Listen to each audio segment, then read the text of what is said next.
Okay, so you countered my proposition that the universities are deteriorating because they're being invaded by inappropriately maternally oriented women by saying, yes, but they're also inhabited by, and I don't want to put words in your mouth, by men who are looking for a dependent and less competitive niche. Yes. Is that a fair summary?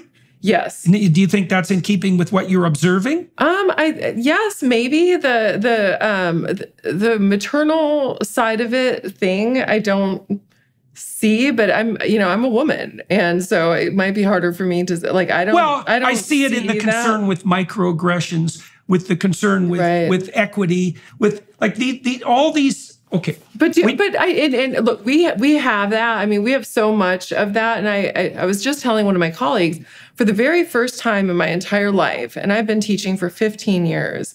This semester was the first time I didn't just have like unfettered enjoyment teaching my evolutionary psychology class, and it's because I'm terrified. Every day I go into my class. That in 2016 when I was teaching. Yeah, that I go into my class feeling terrified. Like I'm talking about biological sex.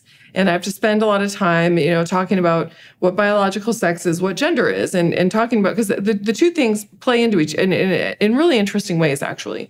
And so I spend time talking about that, but I'm thinking to myself, I'm going to get totally destroyed because everything, ultimately in evolutionary biology comes down to sex. And the reason I started my book off with the chapter, What is a Woman? Is that it's so foundational, this idea that as a biological female, that you invest more in offspring. And what this means for you as a woman is it means that the costs of sex are higher, right? And this creates a completely, like a mating market where women essentially get to call the shots with sex, right? And men sort of do the things that they need to do in order to get chosen. But then what happens when there's no consequences for women's sexual behavior? I mean, because the fact that women have consequential sexual behavior has set the stage for things like women being choosier about sex, men being more competitive, to be able to get access to the things that women want in partners.